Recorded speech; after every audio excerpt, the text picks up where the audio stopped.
Record.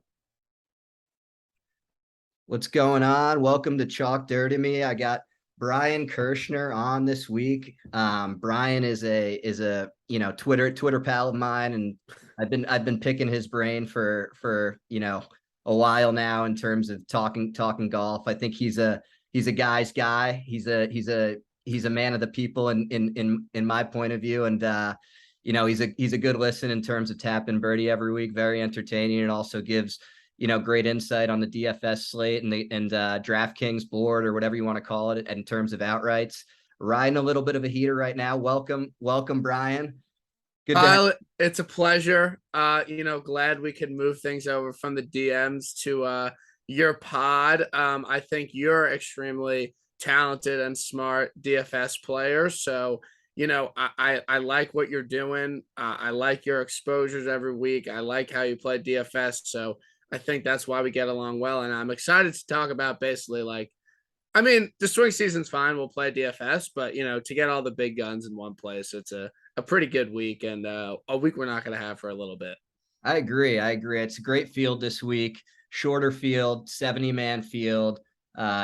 New venue. They rotate the venues every year. So we're in Delaware. We're in the Northeast. Long tree line course. We're north. I'm a New Jersey guy, so I guess you could say I'm a tree line Northeast special. Yeah. You are as well, bent, right? East Coast bent. Yeah. We need it. So we're given a lot of great insight from both the data and actual golf perspective this week, since we basically live on these courses. But what I've been hearing about this, before we dive into the board is I know it's a new course. I know it's long, but from what I'm hearing from the players is, and look, this is the players saying it. So I always think there's a kind of a narrative that goes on in the community, and then and some of that develops from what the players are saying. Some of that develops from what big names are saying. The narrative from the community I was hearing this week was it was going to be a Bombers week, and then I heard Cantlay and Rahm basically reiterate that. So when I hear the players themselves say that, I tend to agree with it. So I think you'll see and I only say that because we haven't seen this course before. So a little bit of what I did, and we can talk about this when we go through the board, is just kind of looked at like Caves Valley last year. I looked at a few other Northeast kind of tree line courses and leaderboards, and just kind of who thrived there. And the big thing I noticed, and this is not contrarian in any sense, is that all of these leaderboards, in terms of these really tight tree line courses in Northeast, driving, not just distance but total driving is really going to be a big component of success here. 4-inch rough I've got written down. Bluegrass is going to be a little more predictable, I think, than the rough we saw last week. Big green sizes, 8100 in terms of green sizes. They're bent grass greens. And yeah, it's par 71, 7,500 is going to play approximately. So that's kind of the course rundown. There's smarter people in terms of course stuff out there than me. So just wanted to give a quick overview before jumping into the board. Anything else you want to add? You're going to be there this week, right? I will be in attendance. Nice. Very much looking forward to it. I was looking at the flyers over the course. Like, it looks pure. Like, the place looks sick. Like, I'm really excited to walk the grounds. But there is 1,000,000% a narrative forming around this week that it is a bomb and gouge-esque place. And I think that people are going to lean into what happened last year at the BMW Championship. And, I think that sometimes a lot of people like to dispel narratives and say that it's easier to fade narratives if everyone's doing one thing. But if you look at last year, no one knew anything about the course. We just knew that it was extremely long. And Bryson was at 30-1, and everyone bet him because the course was long and it was going to favor Bombers. He should have won that tournament. But I think that there's a case to be made that, these narratives turn out correct. It just turned out at this event here last year to be correct. So people are going to play Bombers. People are going to play at the top. People you have it in your ownership projections. People are just naturally going to play Rory and Rahm over Justin Thomas. There's just no doubt in my mind about it. Yeah, I agree. And what I think, and this is what I actually really respect about your DFS game, because I think there's so many people that talk about just get fading chalk and not playing chalk and getting leverage, and that's very important, right? But what matters more than what any person you select in your player pool is your total lineup ownership, right? I can take any chalk guy I want. I can take 3 chalk guys if I wanted to, put them in a lineup, throw them with 3 6K guys, and guess what? Nobody else is going to have that. So Yeah.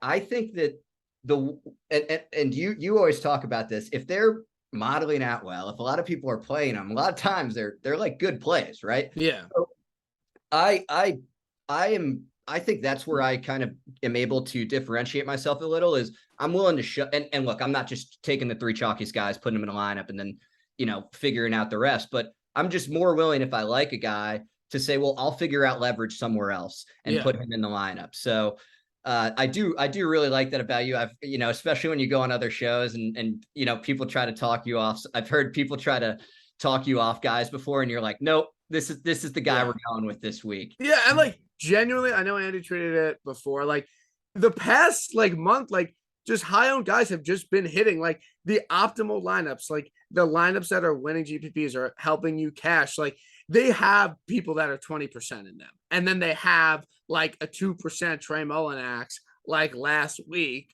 and a couple other guys, and that's how you make a lineup. But I think that recently playing like the higher owned guys at the top and then mixing in, like you said, like lower owned guys that are sub 3%, like if your total ownership is going to be around like 50-60%, like that's fine, like that'll be okay. So I'm not just like, I mean, looking at the top, like I'm 100% playing Zalatoris. I'm going to play him in like 80% of my lineups this week.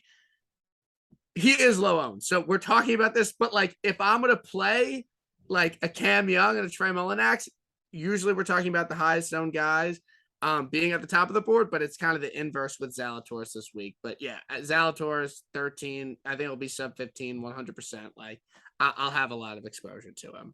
I agree. And it's funny, everybody talks about this in the podcast I listen to, and it's spot on that there's this like hesitancy post win to go back to people. And look, this has nothing to do with it's like when you flip a coin heads or tails, and lands heads 50 times in a row.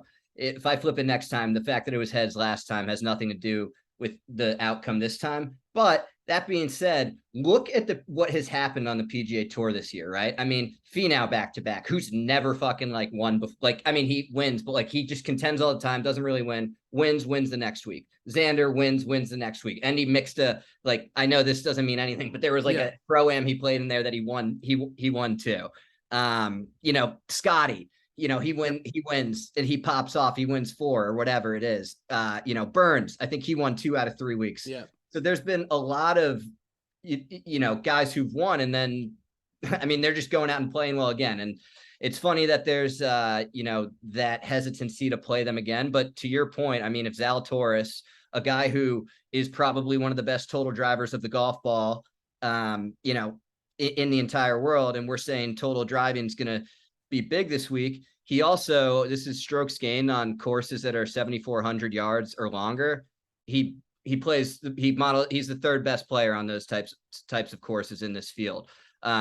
So he models out really well. I think there's also this, he won't play well in like Birdie Fest narrative as well. But like, I don't think this winning score will be as high as it was last year. I think it'll be close to 20. I don't see it getting to 27. Yeah. And this is what I will say. 2 things about Zalatoris.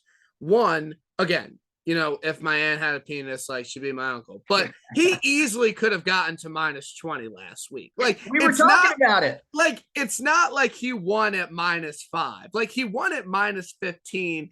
And I would say 3 strokes he really should have had. So, okay. So if the winning score is about -20, like he can get there without a doubt. He just showed it last week. And I think there's a difference from, let's say, if he won the PGA championship and then went to go play the Byron Nelson next week. No, I don't think he's a good bet at the Byron Nelson next week. But given the fact that it's the FedEx Cup playoffs and we've seen a lot of guys win multiple times in this 3-week stretch. I think it's like over like 60% of the years there's been a FedEx Cup playoff, people have won multiple events. The fact that he hasn't had those victories, much like Finau and Xander, so he wins, he's confident, he's putting well. Like, I just think it's a play 100%. Like, he is absolutely my favorite play at the top. And, you know, obviously, like, we're happy that he won last week, but I'm just going back to him. And I think that he's proven that he's elite iron player at all distances. I think he kind of gets a rap as a long iron player, you know, 3 long par 3s. So long iron on those, gettable par 5, long iron there, 2 long par 4s. The rest are kind of middle irons, but I trust his wedges. And he's so fucking long off the tee. I mean, he could put it out there 350. He'll have a flip wedge. And so, yeah, Zalatoris is the play for me. But who do you like out of the, you know, JT, Rahm, and Rory at the top? Who are you thinking about starting your lineups with?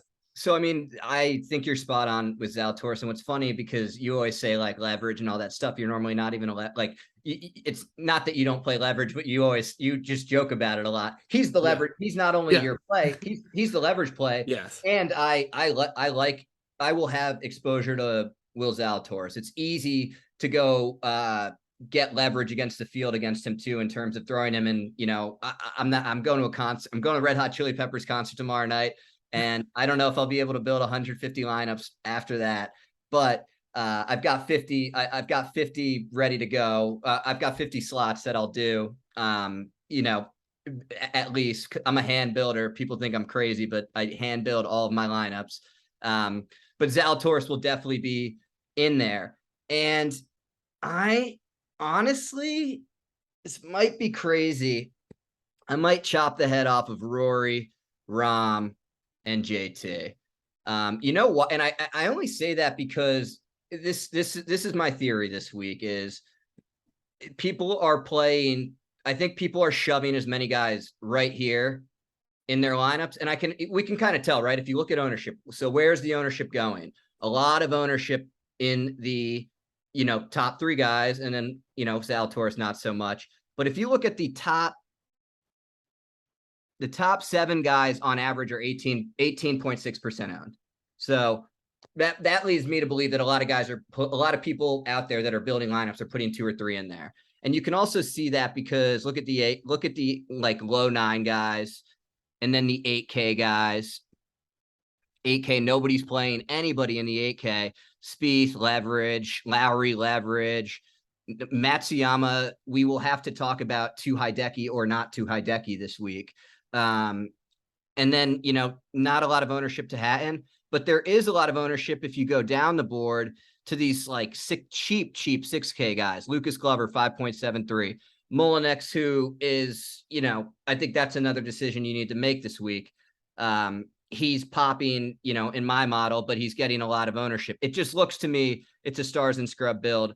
I'm the type of person when I see that, I typically will, I will build stars and scrub lineups, but I will also allocate a handful of lineups to a more contrarian just build. And that in itself is a way of getting away from ownership and not having to worry about total liner ownership necessarily. So I think you go Zalatoris, and I'm gonna shove a 9,800 Scheffler. Like, so Scotty, one bad week, like right back onto him. No worries. You're gonna drop his price that much, and he gained tee to green like a lot. Like his tee to green numbers have been insane. The only thing not going for him is his putter. Guess where Scotty Scheffler is from? New Jersey, Northeast. He grew up putting on these types of greens. He moved when he was like 5. Yes, and he also was from Ridgewood and played Ridgewood Country Club, tree-lined golf course in Paramus, New Jersey. And I believe he shot like a 63 there when he was like 14 years old, but totally unrelated to anything we're talking about. I just think I always look on top of ownership. I think pricing is very important. Where are you buying on these guys, right? And where are you buying? And is everybody else buying on them too? You know, I'm buying on a Scheffler who's been the highest priced guy all year, who is the number 1 player in the world, and who up until 3 weeks ago didn't have a flaw in his game. And now he just can't putt right now. So if you're going to drop him to 98, I'm going to definitely plug him into a lot of the lineups. And I can't get away from Cantlay for some reason this week. I don't know why. I just can't stop looking at I can't stop looking at the 99. I think because his ball striking numbers weren't good, he's going to get squeezed a lot more than he is right now. And then Yeah, I don't know. I think that I would think more people would play Cantlay than Scotty this week. I don't know. I think that Caves is going to start to like kind of build as like a comp and just something easy to look to. I think people like playing Cantlay on bent grass, but I think the fact that I don't know how popular it was last week, but he did not play well last week. There was really just a very average round, but he doesn't tend to play well on, Bermuda tracks. So of the two, I think it's easy for me. I would rather play Cantlay over Scotty. I don't know if I can go back to Scotty after last week, and that's kind of being short-sighted, but I don't know if I'm going to get there. If Scotty was 10-5 and the same ownership, I'd be out on him. The fact that he's gone to 9-8 and he doesn't even have to be my number one guy in my lineup draws a lot more appeal. The other guy I think we should talk about, we were talking about him before the show, that scares, I think, both of us this week in terms of whether or not to play him, is Finau, who has just been absolutely nuking the ball. I don't like right now, like who I want to play. I want to start Zalatoris Finau. Like I think Finau is like such a slam dunk play, and like I really do, like you start Zalatoris Finau, it leaves you with 75. Like that's well enough lineup, but like I believe Tony Finau will be extremely highly owned. The reason being is that he's such the obvious second man in, because everyone's gonna click a Rahm or JT or Rory, and you have a lot of room. So if you go Rahm, Finau, I think that will be a very popular build. Yep. Again, it's leaving you with $7,500. Like people are just like, he's such an obvious second guy in. Like it's so clear. Yeah, it's funny too is like I looked at a few comp courses that I thought would play similar. One of them, Ridgewood Country Club, where they played the Barclays, and he finished second there at my number one favorite comp course for this week.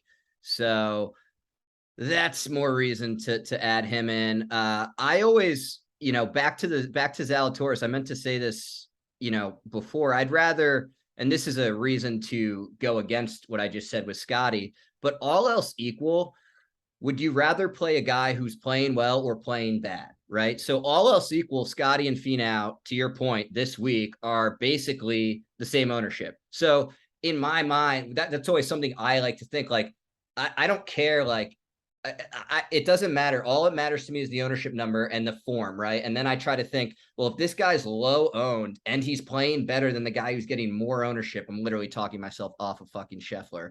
I should play Finau, especially to your point, because I think this is a very good one. I do think form matters a lot in the FedEx Cup playoffs, and I don't think it's that crazy to think, right? I mean, it's for $20 million, right? So like if a guy plays well and then puts himself in position in the FedEx Cup, like to win the FedEx Cup, you think because it's for $20 million, look, you can't measure that in a model, but you can throw my model out the window because I think that fucking shit matters. That's why you see big names at the top of leaderboards in the majors, and you see guys that are winning these shit field tournaments and come nowhere near. But like, I just think there's a very, in my opinion, just very easy view on it. I believe that Scotty Scheffler peaked for the season, and I believe Tony is currently in he's in like a Scheffler run of the spring. So that's really a no-brainer for me to play Tone. All right, I'm out on Xander. I don't care that he could be #leverage for that range. I always model things out over the course of 70, 50, 24, 12, 8, 4 rounds. And this is why I do it, right? And there's people that are model people out there that run it over 70, run it over 50, and that's their, God's given truth to the world. It's the Bible, and there's nothing else they can go against. Yes, Xander model, and this is back to the conversation I was just saying. Would you rather play a guy who's in form, low owner, like all else equal with ownership and pricing, or playing like shit?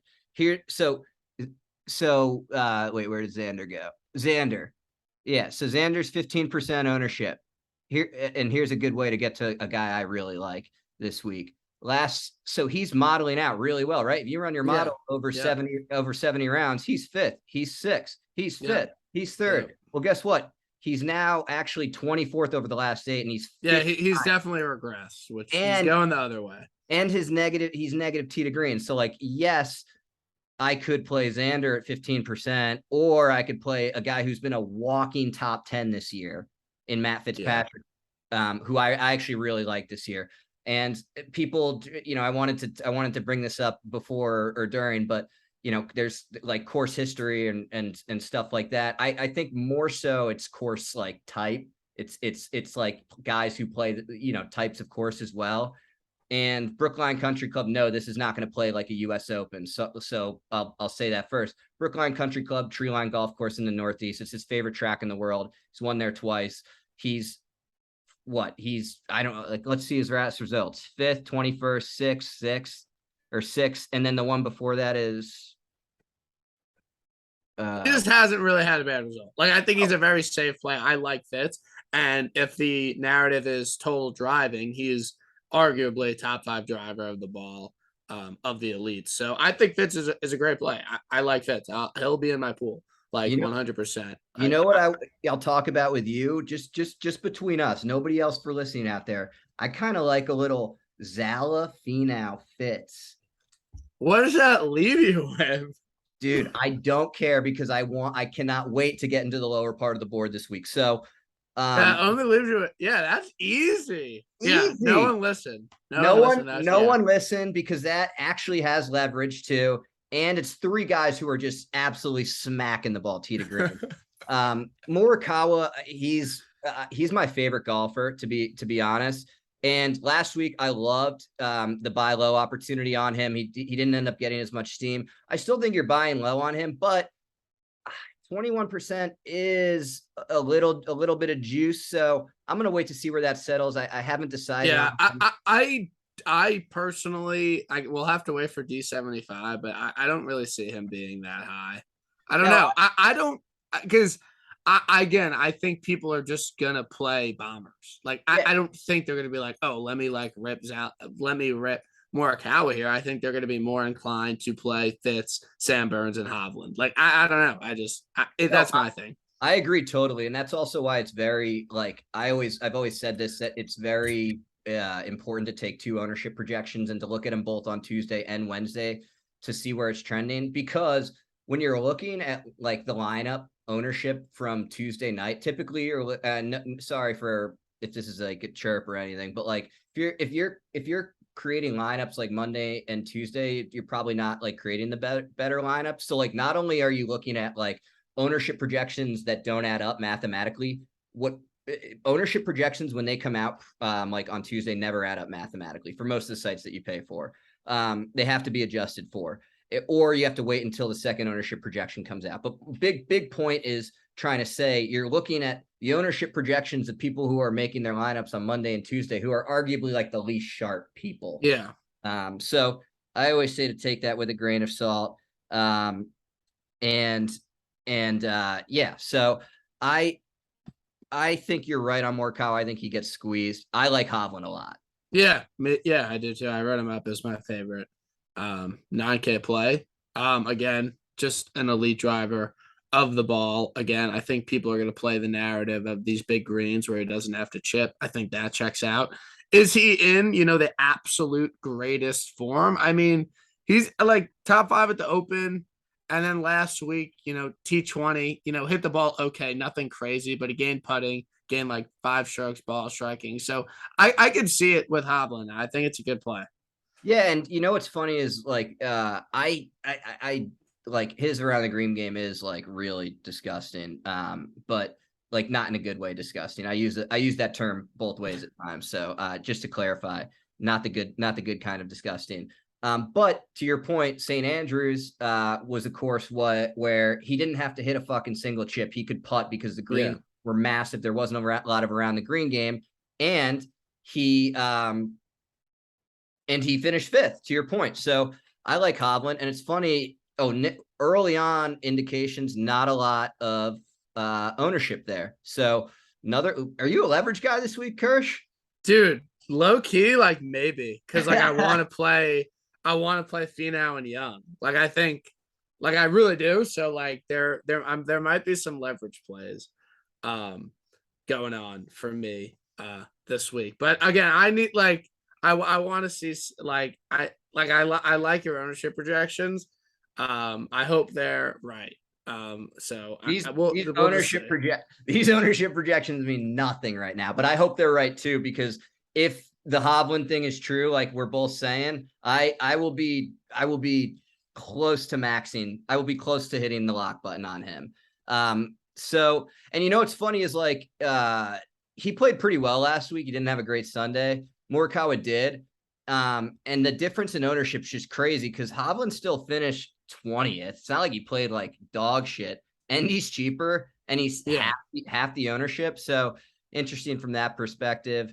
I don't hate Burns, especially if he's getting squeezed. I think these guys are going to get squeezed more than they actually are. I am a fucking Tom Kim. I can't like get away from him. He's just a bucket. He is a walking bucket. And if I get an ownership discount on him, I will consider playing him this week. Do we want to talk about him? Yeah, I mean, I think he's an amazing play. I really think that this is his type of course. Like he's arguably the best driver of the ball on tour over the past like 24 rounds. He's a great wedge player. We saw that at St. Andrews. It's like a perfect storm of he gained like 9 strokes ball striking and lost 5 putting. Like, okay, like that's, you play that guy. The next week he's 8,900. You could easily fit him in. Like, I don't know. I mean, he was such an obvious play at the Rocket Mortgage, and he was in the optimal. So, like, I think it makes a lot of sense. Like, I like the play. I like an outright play. Like, he's gonna be 20%. Sure. Like, I'm gonna play him. Like, I think it's just too obvious. And I I'm think playing him. Yeah, I think it's a great play. I am too. And you know what sucks though, kind of, is because both of us played him last week. Wouldn't you have thought like, oh, like he finished like 30th, like maybe we can go back to him this week, like for a decent net ownership? It's like now, like people like look at the tee to green fucking ball striking shit and are smart enough to realize he probably, if this is a Bombers course, he absolutely nails the ball off of the tee. So, look, I like that I think he's pretty cheap still in terms of like what can make lineups work. So I love it. Spieth, no. Lowry, potentially. That ownership number is real. Sorry, I'm jumping around a little. We just kind of finished the 9K. Was there any other low 9 guys? No. I think that the only person I would be playing would be, I think I like definitely just Cam Young. There's no one else I'm really that interested in. Yeah, I like it. I like Cam Young a lot. The ownership at 20% doesn't scare me. If it goes maybe higher, maybe a little, probably still eat it. Also, just to people out there, like everybody's going to be a little chalkier this week because it's 70-person field, so something to consider as well. I would also just say to tighten up that player pool a little this week because of that. Yep. You're playing. If you play 20 guys, or if you play 30 guys, 35 guys in 150 lineups every week, if you play 35 guys this week, you're playing 50% of the field. So just something to consider. But let's go on to the 8Ks. Spieth, Lowry, Neiman, Homa. We got Hideki, Connors, Hatton, Weiss, and Adam Scott. Who do we like here? I was very high on Wise last week. So like I'm not gonna just like get off him for no reason. He's kind of been flip-flopping. 13th at the Wyndham, lost on approach, gained putting, gained 4 on approach. At the St. Jude, lost putting. I think he's a guy that you could kind of just like plug and play. Like again, he's always gonna be higher owned just because of how talented of a ball striker He is, again, with how I'm playing some chalky guys. I don't know if he's the best option. Um, but I think Hideki is a really interesting play. And I don't like if he's really gonna be that low owned. Like again, I hate to say to just play somebody because